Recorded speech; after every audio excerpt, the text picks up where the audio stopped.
Fantasy Football Happy Hour with Matthew Berry. Welcome to the Fantasy Football Happy Hour. Duval drinks for free. Yeah, they do. Congratulations to all of our sad Jaguar fans, including our very own producer, Steven D'Agostino. That video you saw at the top of the show was him at some sad Jaguars bar where they all gather in to New be York City. in New York City. In New York City. In New York City to be sad together. But last night, they were not sad. Yeah. They were celebrating. Yeah. They're there in Blake Bortles jerseys, Fred Taylor jerseys. It's quite the buffet. Right. Keenan McCardell. Yeah, Yeah. exactly. All the greats. Yeah, people actually don't realize that the coronavirus pandemic didn't start in Wuhan. It actually started in the Jags bar in New York City. Yes, I believe that. Little known fact. You're on your own with that one. I want nothing to do with that one. Yeah, exactly. Valiant Vincent says the Traveler better be drinking for free. All of Duval. All of Duval. He's part of Duval. The Traveler, by the way, done wrong. By the way, just before that play, Traveler on the sideline, cameras just like, yes, at some point, like guy's picking his nose or whatever. Like at some point, the director of ESPN, Monday Night Football, let the man pick. It's a football game. There's a lot going on. For the love of God. Like it's not like he's sitting around like there's tissues around. Like he's in a football uniform. Yeah. Let the man let the man live. Yeah, exactly. Mr. T in the chat, the fall in Duval. Yeah, but the rising. What a moment. They are this team. This team is so surprised. Like instead of the Saints, this is the team you should have bet on at long odds to make the playoffs. Jay? No. The Jags are in a different tier to the Saints. The Jags were like competent coming in, but here's the thing. So a couple numbers. The Jags now plus 650 to get the 1 seed. The Jags are 10-1 to make the Super Bowl. These are ridiculous happenings. I don't think either of those things are going to happen. But they're 4-1. Schedule's not that difficult. Easy division. I think the Colts are the better team. My Colts will ultimately win that division. You are a Colts man now. I'm a Colts man.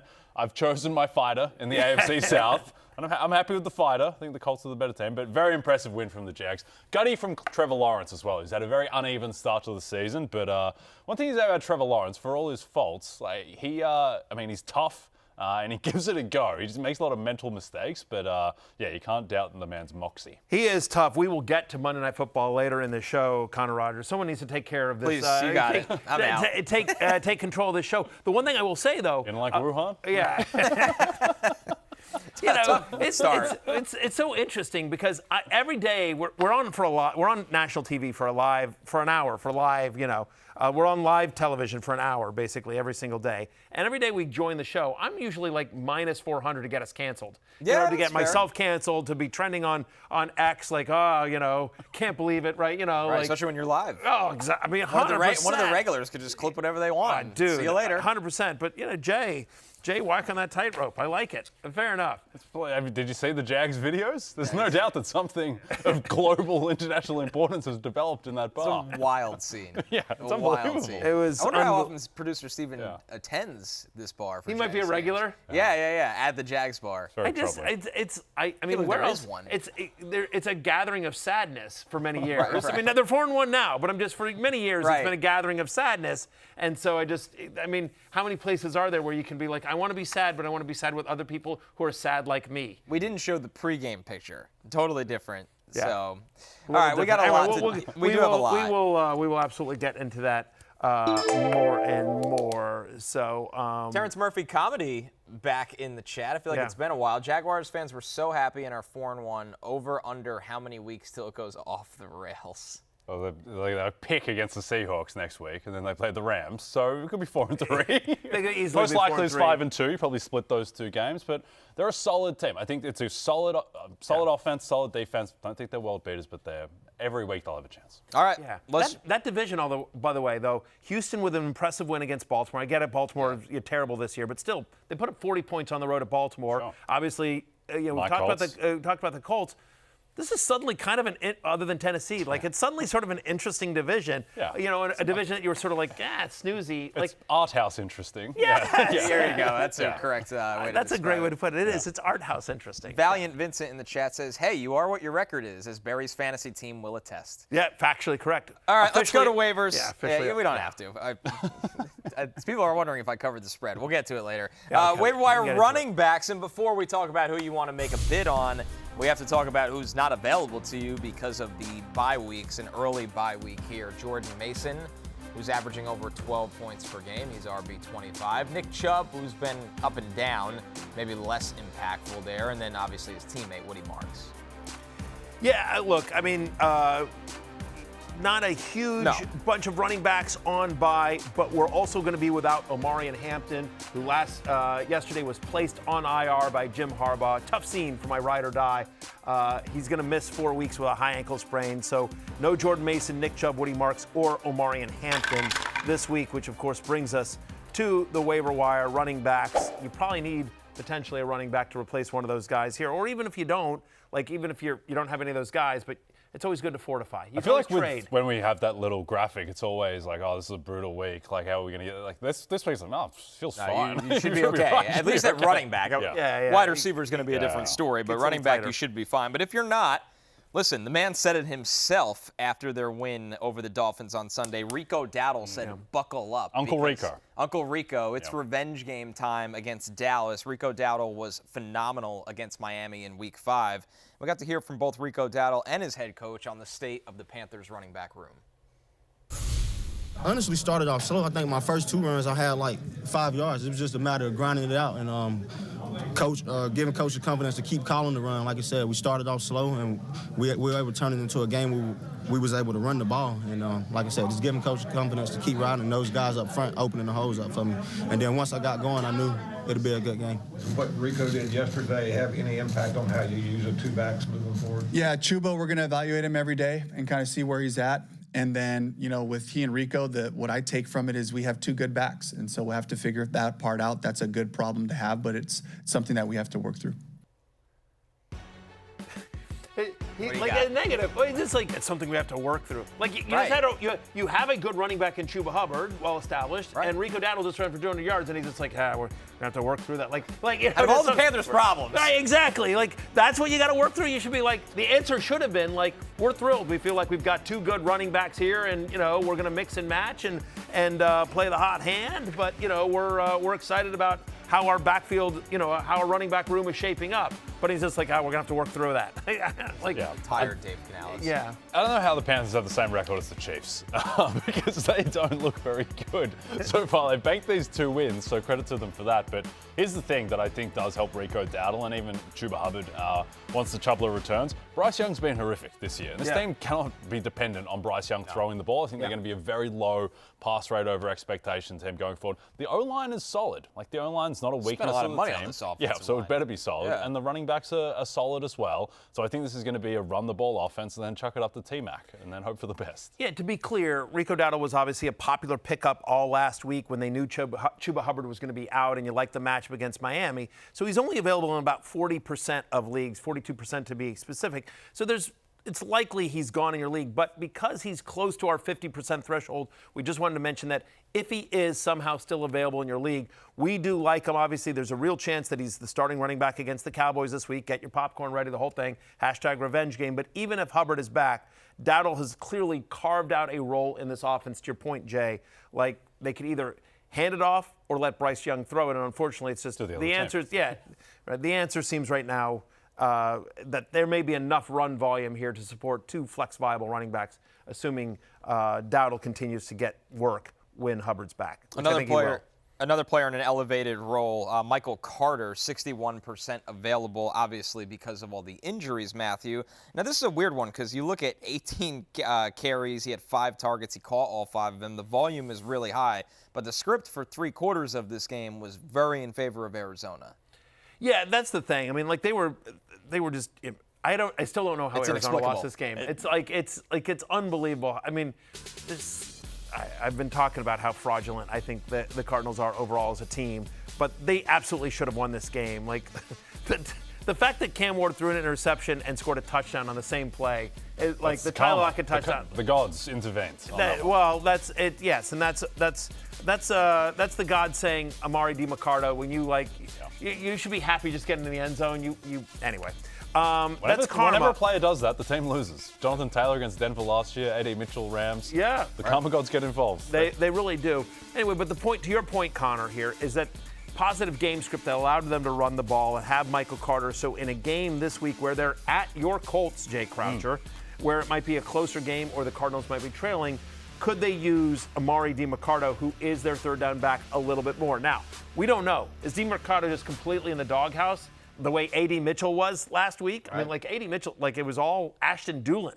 Like they wanted no part of Mitchell. So we'll see what happens with DiMercato. I certainly wouldn't start DiMercato. But to your point, Connor, maybe lower expectations on Carter a little bit in case game script isn't as favorable. But he had a 90 utilization score in Week 5. That was the 4th highest among all running backs. There were 31 team running back touches for the Cardinals.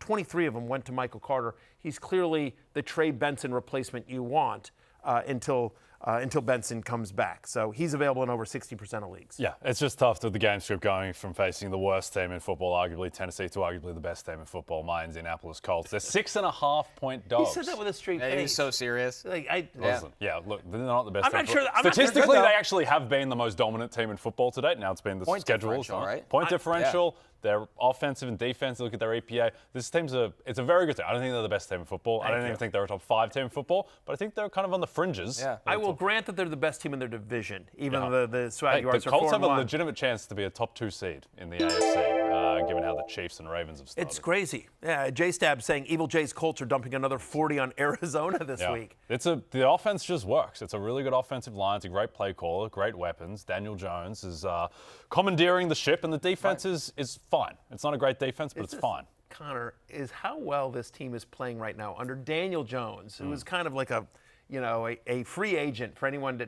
to kind of grab, right? An indictment on just how bad Anthony Richardson's been in his pro career. It's not a good look, right? Yeah. Because you look at a lot of the talent's the same. Like, they added Tyler Warren, who's really freaking good, but Jonathan Taylor's there, healthy. But the wide receivers are all the same guys. Pittman the and offense is the Downs same, and, or what they've wanted to do. The line has continuity. Yeah. It's a pretty tough one right now for Anthony Richardson. The problem with Anthony Richardson is he can't throw the ball where he wants to, which has always been an issue. That is a challenge if you'd like to play quarterback in the NFL. It just holds you back. Sport becomes hard when that's an issue. Yeah. So that's why I'm not a quarterback in the NFL. Right. Yeah. Doesn't work for me either. Yeah. All right. Our next one here, Kendre Miller. This is a weird one, Jay, because nothing's wrong with Alvin Kamara. Kendre Miller's just getting more work week after week. Yeah, as you can see, the touches per game is trending in Kendre Miller's direction. He only had one fewer touch than Alvin Kamara last week. And look, I think Kamara is a decent chance, notwithstanding the Saints getting on the board with a W. Spencer Rattler's first of his career in the NFL, but I think Kamara is a very good chance to get traded at some point, and this becomes Kendre Miller's backfield. I would make it greater than a 50% chance that Kendre Miller is the lead back of the New Orleans Saints when you factor in the trade element for Kamara and also just the injury risk for Kamara too as an older player. So I think Kendre Miller, he is a guy. By the way, a functional NFL offense. I don't think right now I don't think the Saints are one of the 5 worst teams in the league. I think you can find 5 worse teams than them at the moment with the way they're playing. Outside of the Seattle blowout, they've been competitive in all these games. Yeah. Like, they were really competitive in Buffalo. They kind of blew the doors off the Giants towards the end of that game.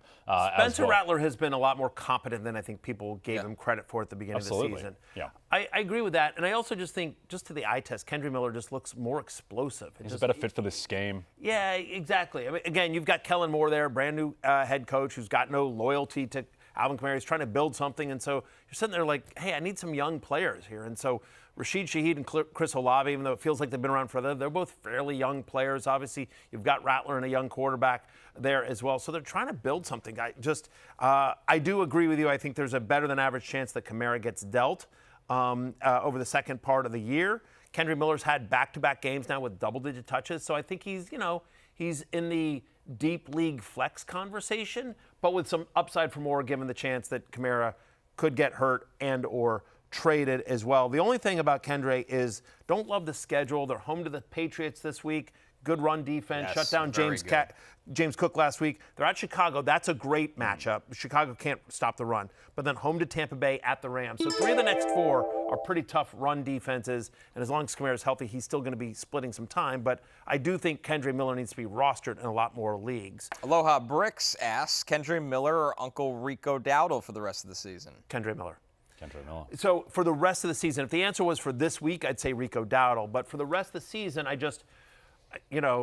can't believe I'm saying this, but give me the Saints over the Panthers offensively.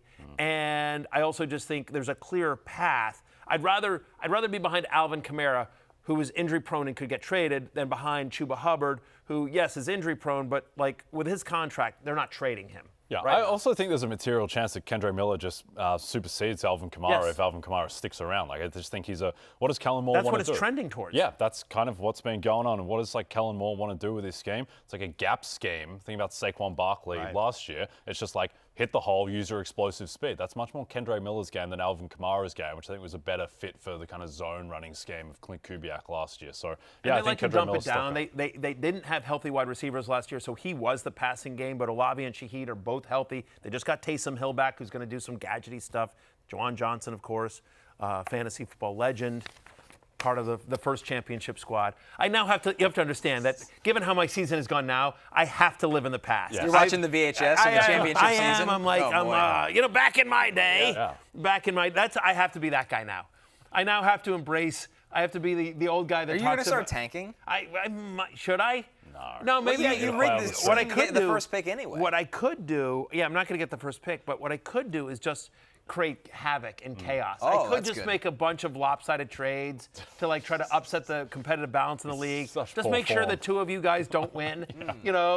Here's Jaden Daniels who do you for want Spencer to win Rattler in the league right now if you had to pick. I know who you don't want to win. You don't want me or him to win. Right, it's for fair. the right reasons. You'd be humiliated on the show. You know what, I can't have Severick. No, Backup producer chirpy. Pete, no way. Absolutely not. That might not be number one of do not 100%. win. I actually would trade players to you guys to make sure backup producer Pete did not win as well. That's a tough one. Dev's inoffensive. You know what? Actually, that's who I'm rooting for. That's who you're I'm rooting for Stupid Dev. I'm rooting for Emmy Award-winning Stupid Dev, who's been a good sport and he's a good drafter. He's a good drafter. That's who I'm rooting for. Producer Damien as well. A fan of producer Damien. Producer Steven. He's a Jaguars fan. He's had a lot of sadness in his life. Adam, I feel bad for, but Adam's in the basement with me. It's He's over. not winning. Yeah, It's over. He's lost like 7 players. So I don't want Lawrence to win either. So anyway, that would be my list of who I would Dev try and to. Damien. Yeah, stupid Dev and Damien, I think, and Steven, yeah. All right, our next There we running go. back is Kenneth Gainwell, 63% available. The Steelers are coming off the bye week. They have the Browns, and while Kenneth Gainwell looked really good against the Vikings, Matthew, you do have to wonder when Jalen Warren is going to be back, and if that just makes Kenneth Gainwell kind of, not even a factor at all. Well, he took individual drills at practice on Monday. This is Jalen Warren. Again, it's been 2 weeks since he missed the injury in the game overseas. But in that game against Minnesota, the last time we saw Kenneth Gainwell, 25 touches in a game where Jalen and was very productive. Right? He had a 97 utilization score. And so I think, again, similar to what we just talked about with Rico Dowdle, assuming if Jalen Warren's back this week, do I have Jalen Warren ranked ahead of Kenneth Gainwell? Of course I do. But do I think Kenneth Gainwell just goes back to doing absolutely nothing? I don't. I think he is. I think that performance against the Vikings, a game in which the Steelers won, which I think is important, I think he's earned a bigger role. And because Warren has been banged up before in his career, we don't know if he's officially back. I do think he's worth rostering Gainwell because I think he'll carve out a role. Again, this is Arthur Smith, who likes to use multiple running backs. Remember, the year they spent a top 5 overall pick on Bijan Robinson, I'm sorry, top 8, a top 8 overall pick on Bijan Robinson, Tyler Allgeier got, didn't he get 1,000 yards? Didn't Tyler Allgeier get 1,000 yards the year that Bijan Robinson's rookie year? I'm pretty sure I did. Damien, look that up for me. See if I got that right or wrong. But I'm pretty sure that he did. I think he did his rookie season the following year. Allgeier got it. Maybe not. But he got a lot of his rookie year. Oh, his rookie year he got 1,000 yards, but then they drafted Bijan Robinson. We couldn't understand why. Yeah. You had a rookie that run for 1,000 yards. Yeah. Why are you drafting Bijan Robinson and then not using him? Yeah. By the way, I think Arthur Smith might have been somewhat, I don't know, Bijan's amazing, but he's somewhat vindicated in his use of Tyler Allgeier, who's just really good. Tyler Allgeier, I think he's like a top 15 running back in the league. It's just he took away way too many touches. Yeah, sure. Bijan it was egregious. The argument there is that, they found something in Tyler Allgeier. I don't know that Tyler Allgeier is a top 15 running back in the league, but they found something in him. He's a productive running back. The argument is that the Falcons never should have drafted Bijan Robinson. They had so many needs, and they actually had a productive running back. To use a top, to use a top 8 overall pick on a running back. Anyway, whatever. Agreed. But yes, my point is that Arthur Smith likes to use multiple running backs, and that we have seen multiple running backs have fantasy usefulness under Arthur Smith. Yeah, I think in a neutral opponent that both Gainwell and Warren are like high-end flex guys, you feel confident starting them. I would probably still rather have Warren over Gainwell, but still, both of these guys I think are going to be viable. A much more difficult situation to figure out. Ride or die, Amarian Hampton unfortunately placed on IR. The issue with this one, Matthew, is Hassan, Haskins, and Kimani Vidal going to factor in here. It's hard to tell really how they'll be differentiated. Like Haskins feels like the in-between the tackles runner. Vidal feels like more of that third down pass catcher, but we just haven't seen enough of it yet. Yeah, I mean, my guess is that the Chargers have been fairly pass-heavy early in the season. Now, they've been having trouble protecting Herbert, so they've tried to be a little bit more balanced. But my expectation here is that Amari and Hampton, they just go back to being sort of pass-happy and just he's out of the shotgun quite a bit, and they try to figure out ways to chip guys and help out that offensive line. Yeah, I mean, I think I think I'd prefer Haskins to Vidal. Now, again, if they're passing more, that speaks more to Kimani Vidal, and I really think it's going to be a hot hand committee approach here. But the one thing I will say is Hassan Haskins, to your point, he's the closer one-to-one replacement for Amari and Hampton. Remember, Haskins played at Michigan for Jim Harbaugh, so there's a little bit of trust and familiarity there as well. And so Vidal, who last year had games where he was a healthy scratch, Connor. Yeah. I mean, like there were games where Vidal's healthy scratch. I wouldn't be surprised if they add to this running back room. There are rumors that Gus Edwards, the Gus bus, could roll back into town. Can you imagine? But so he might. So I wouldn't go crazy on the waiver wire trying to pick up either one of these guys. But I think they both need to be rostered, and I would prefer Haskins over Vidal, even though I think it's going to be a bit of a, truly 50-50 split. But Haskins is going to have a better chance of scoring touchdowns on a weekly basis. Yeah, I think the real winners here are Ladd McConkey, Keenan Allen. Correct. Quentin Johnson. I think they're just going to lean.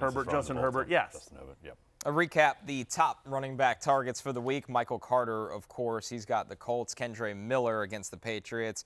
Kenneth Gainwell, Hassan Haskins, and Kimani Vidal. They play at Miami this week, by the way. That is a nice matchup. And we just saw Rico Dowdle run all over him. Remember, Miami top 5 in terms of most fantasy points allowed to opposing running backs. So Haskins and Vidal could be, especially in that order, could be, viable desperation plays this week. Got some deeper league targets in here as well. Kareem Hunt with a nice night on Monday Night Football. We'll have more on that in the next segment. Tyler Allgeier, who just always appears on this show. And he's had double-digit rush attempts in 3 out of 4 games so far this year. Falcons off the bye. Tyjae Spears back and healthy. Isaiah Davis now the number 2 behind Breece Hall. That's much like Kendre Miller, a stash situation, because there's a world where the Jets trade Breece Hall. He's in a contract year, and then Isaiah Davis would be the lead back as Braylon Allen is hurt, and then Sean Tucker as Bucky Irving is hurt. He's behind Rachaad White. Yeah, didn't do much, but that was against Seattle. Wasn't a great matchup. He only played 12 snaps, but in the 12 snaps, he got 6 touches. So, I mean, when he was out there, they were using him. He just wasn't out there that much. Rachaad White had a great game. I also just want to mention Jaden Blue was finally healthy. I mean, was finally active for the Cowboys last week. Didn't do much, but just somebody that, people liked in the preseason that showed a spark. And at some point, they've got to give Javonte Williams a rest. Crazy world where you're potentially picking up Javonte Williams insurance backs because that's where he's at the moment. That's where we are. Yeah, that's exactly where we are.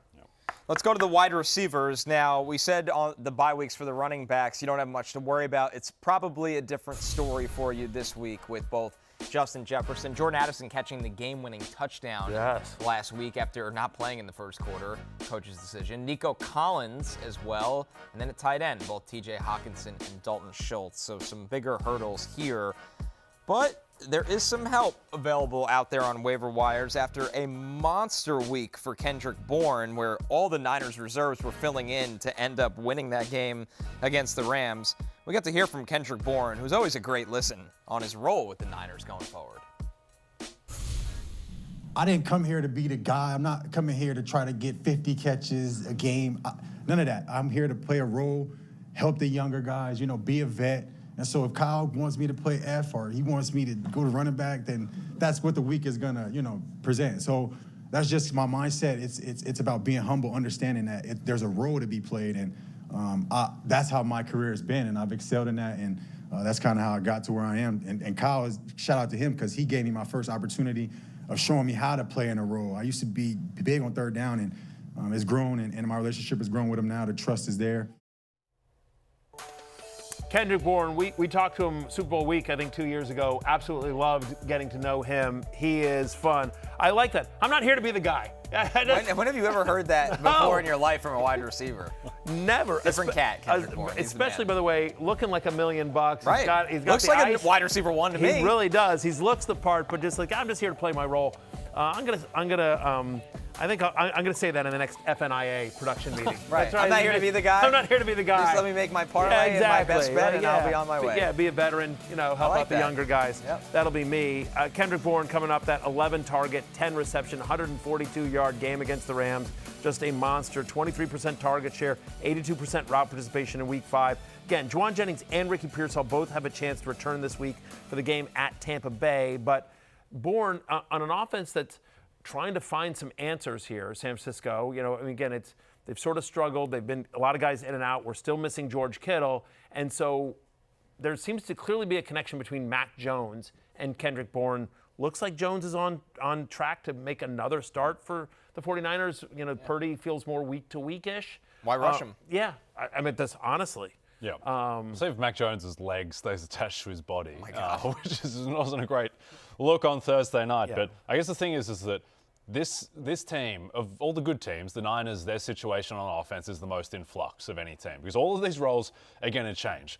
Because Ricky Pearsall, Juwan Jennings, they both seem a decent chance to come back this week. George Kittle seems that's going to be a little bit further out. And so I think there are a lot of actions that can be done. One, I think that Kendrick Bourne, I think that if Pearsall and Jennings both play, his utility just drops off significantly. Yep. If only one of them comes back, I think he can still be viable, particularly if it's Mac Jones at quarterback. A little bit of a tangent, but I would try and trade Christian McCaffrey now if you have him on your team because the receiving volume is about to fall off a cliff once they get all their guys back. He's not going to keep on getting 90 receiving yards a game. Right. Like he's like top 5 in the NFL in receiving yards, so that has to fall. But hang on though, I agree with you, but what are you trading him for? Because, by the way, so you say he gets 80%, 75% of his workload. That's still better than, almost everyone else in the NFL. The only guys that I would rather have than Chris McCaffrey right now, maybe Bijan Robinson, Jahmyr Gibbs, Jonathan Taylor. So, if we were drafted today, he probably goes 7th. I'm just off the top of my head. He probably goes 7th. Yep. You draft Puka ahead of him as well, right? And what about guys like Amon-Ra, JSN? Absolutely. Okay, but he's still a first. Yeah, but I think that Amon-Ra versus Chris McCaffrey, given the depth at running back versus wide receiver, that's a fair trade. Yeah. I'm not saying I would definitely rather have one versus the other. Sure. That's a fair trade. I don't know what the market is for Chris McCaffrey. Yeah. I like the chat. Cobra Kiger said, "Listen to Jay. He was right about King Henry, and now he's calling for CMC." Yeah, who's you next? might have a voodoo doll. Saquon Barkley is next. He's done. No, they don't need that. I might have been too early on. Yes. Yeah. Look, I get the argument. I'm just trying to think about it in practical terms. Yep. Do I think the production takes a bit of a dive because of additional pass catchers? I do. I just don't know what I do with that information, right? Sure. I just think if you have a Niners fan in your league who is willing to trade you Bijan, Jahmyr Gibbs, Jonathan Taylor, without a doubt. Those guys, Yeah. I definitely want to. McCaffrey's also the biggest health risk of any of these people. Yeah, but the problem is I just don't, in a league in where people know what they're doing, I just don't know that somebody that has Jonathan Taylor or Jahmyr Gibbs or Puka or anything like that are suddenly let me give this up to go get McCaffrey, who has the same concerns you do. To me, the inflection point of guys like Amon-Ra and JSN, and particularly with Amon-Ra because of the touchdown equity, I think I'd rather have him than McCaffrey going forward. That's completely fair. You have Chris McCaffrey and I offer you a Mecca Ibuka. You doing that deal? No.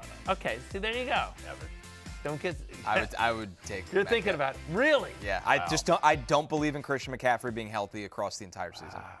Wow, you're a But I said that before the season. hater. This isn't a new development. That's fair. Christian McCaffrey, once all these guys, once Kittle comes back, Pearsall joins, his receiving probably is going to be 45 and a half, which is great for a running back, but he's also averaging 3.1 yards per carry on the ground. Sure, but the counter argument there is now with more pass catchers, with more pass catchers, their offense will be more efficient. You can't just focus on McCaffrey. Maybe. They didn't do anything in week 1 against the Seahawks. He was 22 for $69. Seahawks are a really good defense. I don't know. To me, the problem is he's not fast anymore. They can't run fast.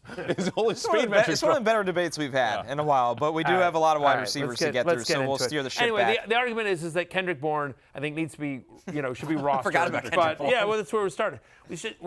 But again, his role remains to be seen. But given the injury history of Jennings and Pearsall, even if they're both back this week, I don't know that you feel confident that both guys play every game the rest of the year. Romeo Doubs, our next one, he just makes the cut here at exactly 50% available. He has the Bengals defense, which you can't really ask for much more right now. This was Romeo Doubs' numbers against Dallas in Week 4. Over a 20% target share. Dobby. Yeah. The Dobbler. The new Dobbler. Succeeding Joshua. Yeah. The 3 touchdowns really takes the cake here, guys. I think. Right. Go ahead, Matt. It's a little fake. Right. It's. But It's kind of who he is, the Jordan Love. That's what I was saying. For the season, he's got 45% of the Packers' end zone targets. Right. So. Like when they don't give it to Josh Jacobs in the end zone, it's basically Dobbs or Tucker Kraft.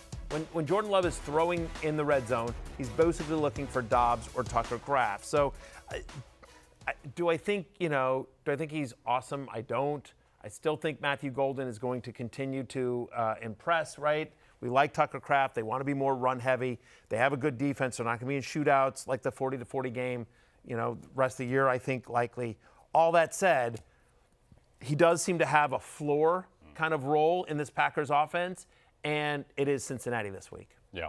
It's funny being in the stadium at AT&T for that epic Cowboys-Packers game. And like on these key 3rd downs, 4th downs, got to have it. It's like Jordan Love for this team that's like a top 4 Super Bowl favorite. And the wide receivers are, Romeo Doubs and Dontavian Wicks. It's not great. But to your point, the pass catching room is going to get healthier. Tucker Kraft as well was dealing with an injury a couple of weeks ago. I think he's still ramping up back to full pace. So we have a question from Devisti, rank Doubs, Kraft, Golden. Kraft 1. Yeah. I think rest of the season, it depends. I think Dobbs has a higher floor. I think Golden has a higher ceiling. That's exactly what I was going to say. Right. Yep. So I think it depends on what you need. If you're telling me I need somebody to start right now and Kraft is gone, then I give me Dobbs over Golden. If I'm sitting there I'm good with my starters, I'm just trying to bank for a second half rookie blow up, which we've seen multiple times over the last couple of years among rookie wide receivers, then give me Matthew Golden. And don't worry, Christian Watson will be thrown into this equation at some point, and it'll be a lot more fun. So sure. If you got in on the Packers wide receivers, I'm sorry. So let's take a look at some other notable wide receivers here. Darnell Mooney, who just always seems to be on the fringes of this line, 67% available. Trey Tucker, Josh Downs, who's coming off a good week. It was a slow start to the season for Josh Downs. They just have so many options in the Colts offense. Troy Franklin, been up and down. Isaiah Bond is out there a ton right now for the Browns. Tory Horton getting some more love with the Seahawks. He caught a lot of touchdowns early in the year. And then Ryan Flournoy, the back end of the depth chart to a 100-yard game against the Jets. Yeah, Dallas is going to be throwing, right? And so after a performance like this, you have to figure that earns him more playing time. Desperation play. Jalen Tolbert is just so brutal. 91% representation. No, listen, I got cut. Workouts. If Jalen Tolbert had literally caught one pass for 10 yards, that's all I needed him to do. Caught one pass for 10 yards. Or Drake May threw one touchdown pass. Or Amarian Hampton doesn't leave early. And you would have covered the spread against me. Yeah, no, I would have not gotten cut from a guillotine league last night. So, because that was the Xavier Worthy thing that I needed. Anyway, we'll talk about that exactly what happened. We said what happened. 100%, yes. A nice little 12 points. Talk to me a little bit. So anyway, Flournoy's out there again, we love how Dak Prescott is playing, and they need guys beyond George Pickens while CeeDee Lamb heals. Talk to me a little bit about Isaiah Bond, because while the production hasn't been there just yet for Cleveland, he's playing a ton of snaps, 22% target share in Week 5, 86% route participation. Club set, unfortunately, closed at the moment. Cedric Tillman. Talk to me about Isaiah Bond, who had some off-the-field issues which dropped his draft stock, but just from a prospect perspective. Right. He was one of the best deep threats in the draft. There's no way around it, right? It was just the rest of his game, including obviously off the field, that needed to be monitored. This was somebody that, throughout parts of the season, people thought he could be a second-round pick. So to show kind of where, and obviously the Browns, the rate they're playing him at, what they think of his talent. The question I have is, or the concern is, do we have any faith that Dillon Gabriel's the guy that's going to be chucking the ball down the field? What did you make of his game? I know there were mixed reviews in the London game against the Vikings. I didn't think it looked great. I thought it was fine, but it didn't look, I don't think there was a huge ceiling there. Yeah, that's why I was a little, not to react to one game, but to react to the player. This is why him going in the 3rd round surprised some people. Yeah. He's what you would want as a backup, right? Yep. He's smart. He can take care of the football. He can run the quick game. All the things he did at Oregon. He can move a little bit. he's a small quarterback and doesn't see the middle of the field very well and doesn't have this big arm and this great athleticism. So it just it limits the offense. Like this offense they built the plane out of Quinshon Judkins right now. And that's not going to change. Right, but for forgetting about Gabriel's fantasy value for a second, but just in terms of if you're Kevin Stefanski and their quarterback room is a disaster. If you're just like, listen, I've got a top 3 defense in the NFL and I can run the ball. So if you give me a quarterback that can run my offense, not turn the ball over, and just help me move the chains, find Njoku, for a 10-yard out, occasionally take a shot or whatever. But he's probably a better fit for that, for what they're trying to do this year than Joe Flacco. And you got to get a look at him. Exactly. Like you might be bad enough that you're picking another quarterback in the top 8 to 10 picks. Yeah. If Gabriel stinks for a couple of weeks, then you look at Shador and you get all these answers in the next couple months. Yeah, I'm sure we will. Last thing on deep league ads as well, and we mentioned Tory Horton, who's very quietly scored in 3 of the past 4 weeks. We like Sam Darnold quite a bit. Cooper Kupp, it feels like the end is near for him. There's also some guys out there that if you have an open IR spot, that Brandon Ayuk, Jalen Coker. You mentioned Christian Watson, all guys that we think will be back at some point this year and be productive. Grab them, just stash them on your IR. All right, let's look at the tight ends here. Headlined by Mason Taylor, who is 86% available. Mason, we'll give a little clap for Mason Taylor. There's not a lot of good things in the Jets land right now. This is the rare one. Why are we clapping? I'll tell you why. Because we've been talking about Mason Taylor for quite some time. We're clapping ourselves. Yeah, we're clapping ourselves, honestly. We've talked about this, honestly, since the preseason where we talked about after Garrett Wilson, who's the number 2 pass catcher on this Jets. And we talked about Mason Taylor, the rookie out of LSU. I know Connor really liked him. I think you had him as tight end 4 after Warren Loveland and Arroyo. And so we're like, the Jets might have gotten a steal. And just in terms of fantasy production, he landed in the perfect spot because outside of Garrett Wilson, there's just not a lot else in the passing game. We've seen it over the last couple of weeks where his target share continues to ramp up. 25% target share now in back-to-back weeks. And while some of it was junk time, it all counts in fantasy. Right, and the Jets might be playing a lot of junk time games. Right. I mean, they're playing Denver overseas this week. That's just Satan on Wilson. Yeah, Mason Taylor could lead the team in receiving yards. And I will say this, because the last 2 weeks his usage has gone up across the board, especially on 3rd and 4th downs off of play action. It's all looking good for Mason Taylor.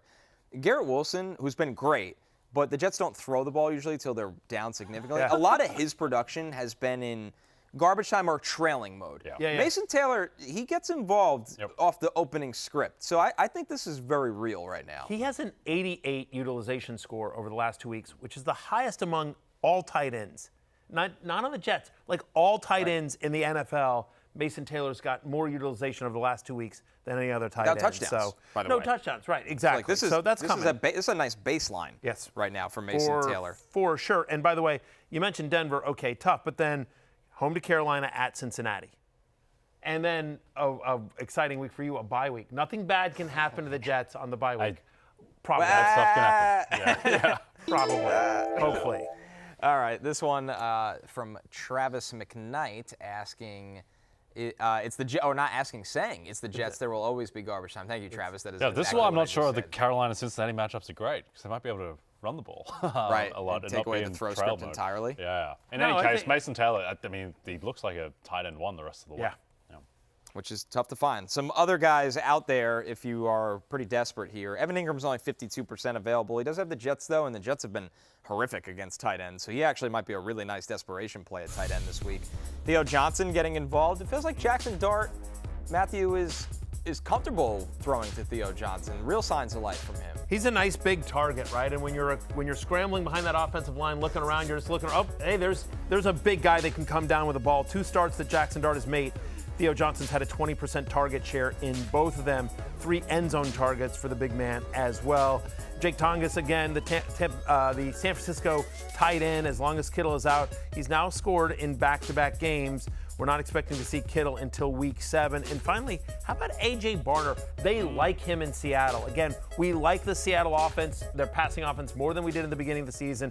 Darnold has looked terrific. It's a nice fit with Clint Kubiak here. And so Barner, very, very quietly, 4 touchdowns in his last 4 games, 20% target share last week in a shootout still. But I could easily see a scenario where over the second half of the year, this offense is obviously, you've got JSN, Tory Horton, and A.J. Barner.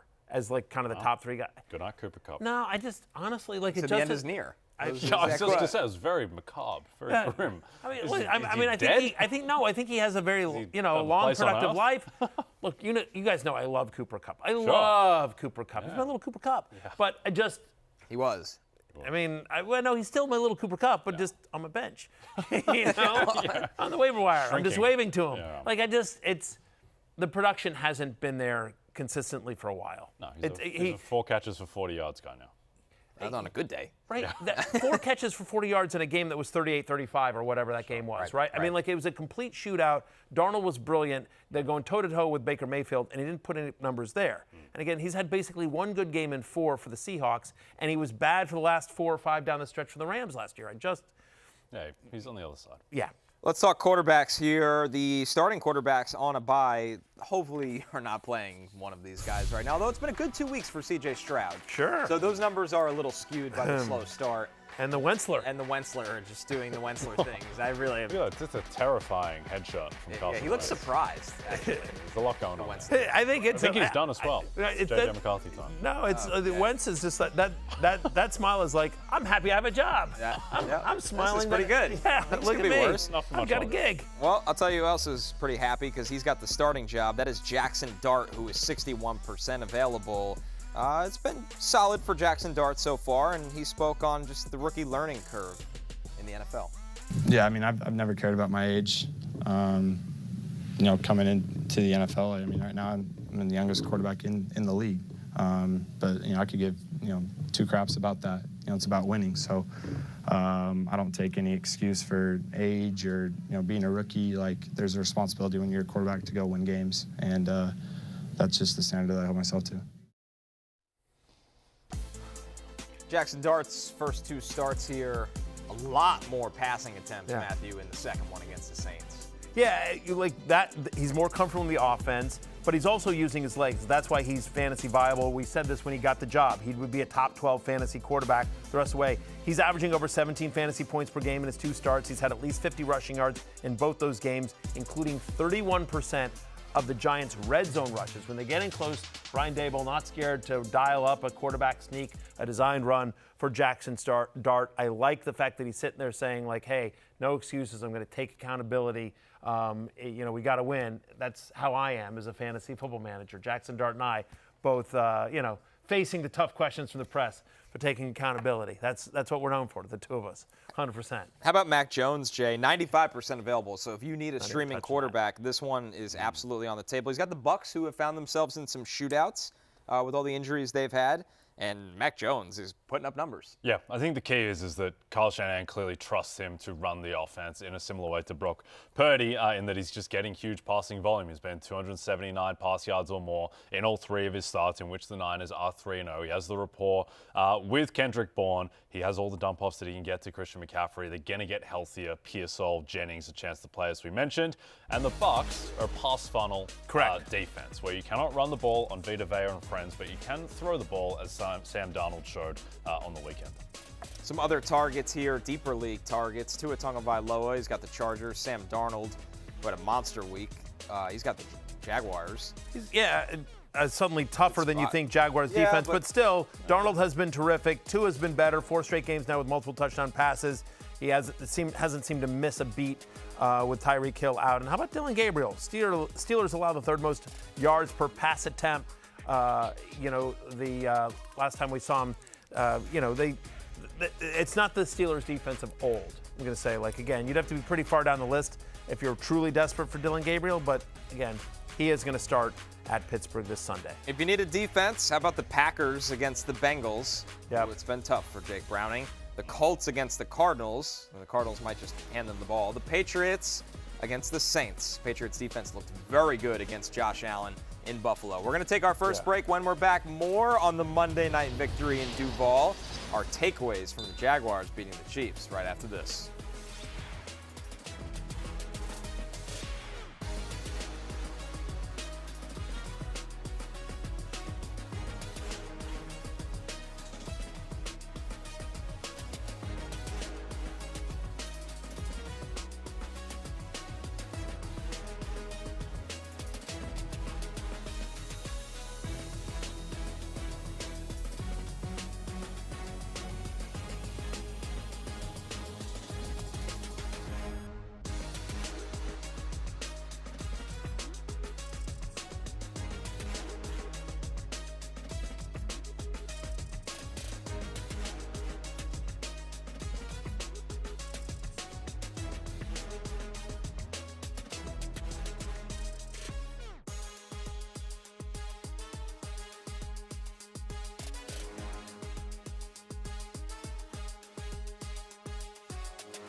Bourne.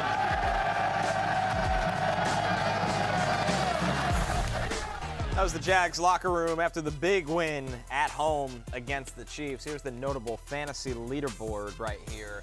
Patrick Mahomes and Trevor Lawrence, no surprise, at the top there, Matthew. Though Kareem Hunt being number 4 is probably what stands out the most. I mean, like, it was just disgusting. He played 33% of the snaps. Seriously, he got 8 touches, but 4 of them were, goal line rushes. I mean, Pacheco, I thought Pacheco looked better than he has all year. A little bit more explosiveness, kind of signs from life from Pacheco. Has the double-digit touches, but when they get in close, they give it to Kareem Hunt as well. Brashard Smith, we keep waiting for it. Doesn't look like it's happening anytime soon. Just plays 8% of the snaps, 4 touches on 3. It gets 3 targets. Like, they're just not using him that way. It is a full-blown committee. Hunt's the only guy I think you can trust just because he does at least have some touchdown equity. But it's gross. It is. Like, it is. Like, their running game is. Their leading rusher was Patrick Mahomes. Yeah. I mean, feels like it always is. He's the new Lamar Jackson. The Chiefs should have won that game. But good for the Jaguars for doing it. Like, the Chiefs all last year were sort of like getting away with it, and now they're not. Yeah, here's the thing, though. I'd be interested what you think here, Connor. To me, the Chiefs, the past couple, they've looked the best they have on offense since like 2 years ago, or when they were like in the playoffs on the way to beating the Niners to win the Super Bowl. To me, the offense looks kind of back, and I think that they are the real. I'm not sure if they're ever a sleeping giant because they're the Chiefs, but I think that they're going to turn into a juggernaut once Rashee Rice comes back. I think they're going to be okay. I think they're going to make a couple moves at the deadline too. It feels like they could use one more run stopper up front at D tackle and a real running back, whether that's Breece Hall, Alvin Kamara. What if the Panthers feel like they could trade Rico Dowdle at some point? The other thing too that really makes you bullish about the Chiefs from a fantasy perspective going forward is pass defense looks pretty shaky and looked very shaky against the Jags. So I think that it's going to be Mahomes with a good offense in shootout mode, which we haven't seen for a while. And that's part of it, right? Is that the defense is not what the last 2 years it's been an elite defense. Right. It just isn't this year as well. So sticking with the Chiefs for one more second here, Xavier Worthy was a weird game, 22.5% target share, 80% route participation, but just didn't seem like himself. Like, I mean, again, he came into the game questionable. He played. He went down with it, looked bad. We're like, oh boy. Yep. And then he's out there the next play. Like, what was that about? He literally was out there the next play. Playing through something, Something. Well, I was all bitter because, like, as I told you, because whatever, Drake May and I needed basically Xavier Worthy to have either under 9 fantasy points or somehow outscore Mahomes. Right. And he did not. He scored 11.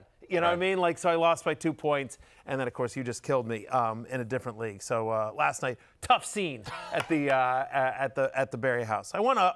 You know what's weird about fantasy football is like the leagues that I don't care about, like those are the ones I'll but like the couple leagues where I was just like, I'd like to win this one this week. What are you gonna do? On the Jacksonville side, any signs of life here from Trevor Lawrence and Brian Thomas? Because that's been a big concern point leading up to this game. I thought it was more a gutty performance than one that makes you feel really good about projecting it going forward. I just don't understand why Travis Hunter doesn't get more run out there. He looked amazing, by the way. But they did 3 targets. I know. He's the best receiver. But the yards after the catch on those catch, like he looked awesome. He was just he was making the moves. Contested catch. Yes. He really did everything when he got chances. Yeah. He really did. Brian Thomas, look, not great, but feels better on the fourth quarter drive. The ultimate game-winning drive. Unbelievable throw from Trevor Lawrence. And a great catch by Brian Thomas down the sideline.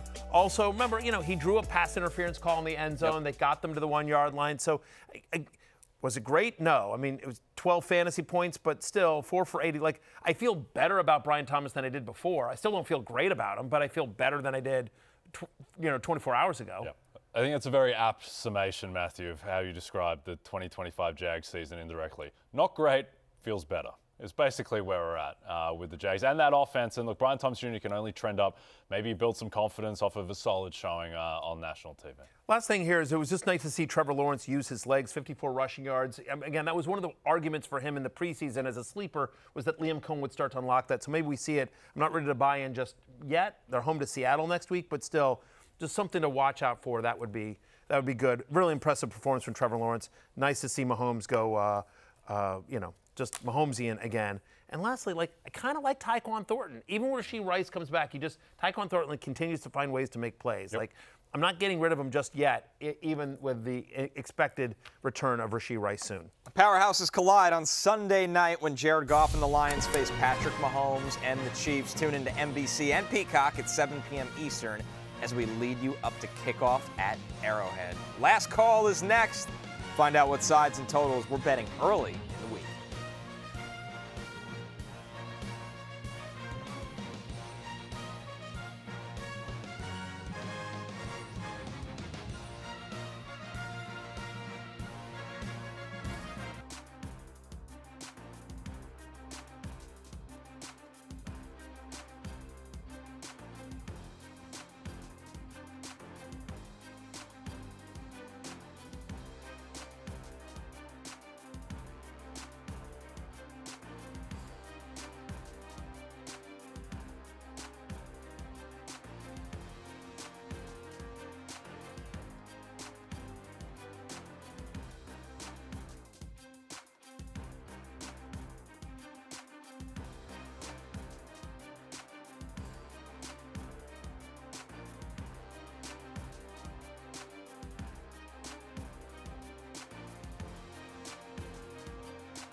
DraftKings Sportsbook is an official sports betting partner of the NFL, and new customers can bet $5 and get $200 in bonus bets if your bet wins. Download the app and use promo code FFHH when you sign up. DraftKings Sportsbook. Oh, the crown is yours. The crown is yours. The crown is yours. It's time for last call. Jay, what do you like on the early line board as we show? These are the games with the highest projected point totals. Yeah, I'm going to go with Sunday Night Football. I'm going to take Lions Chiefs over 50.5. I think a little underrated story right now in the NFL is that the Detroit Lions don't have any cornerbacks again.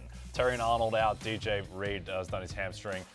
Jake Browning in comeback mode was lighting them up in the second half. So I think that also the Chiefs defense didn't look great against the Jags. So I think that's going to be a shootout. I think another game that could have a lot of scoring, Cowboys at Panthers. I just don't know if the Panthers can keep up with the pace the Cowboys are playing at right now. I like Uncle Rico in a revenge spot, but Dak is playing a phenomenal brand of football right now. The Cowboys have all the receivers working. Cowboys, I think they cover that 3.5 line. I don't love the hook, but I think they'll still win by more than 3.5. I like that call. I'm going to go back to Detroit-Kansas City game. We said yesterday on the show that the Lions were the best team in the NFL. We all agree on that. How are they underdogs on the road at Kansas City, a team that just lost to the Jaguars? Chiefs are 1.5-point favorites here at home. They're traveling on a short week. They were in Jacksonville last night. I know they're traveling home, but they're traveling back to Kansas City on a short week. The Lions, this minus 1.5 basically says the Chiefs and the Lions are equal in terms. I don't think they are. I get it. He's Mahomes, but the Lions have won in Kansas City before, 2 years ago. Give me the Lions getting 1.5. I'm getting points with the Lions. I'm in. I don't think it'll last long. I think it'll go the other way. I completely agree. But we're doing early lines, so get in now on that. It's closing time. You don't have to go home, but you can't stay here. For Jay and Connor, I'm Matthew. Good luck on your waivers tonight. We'll see you back here tomorrow. Peace.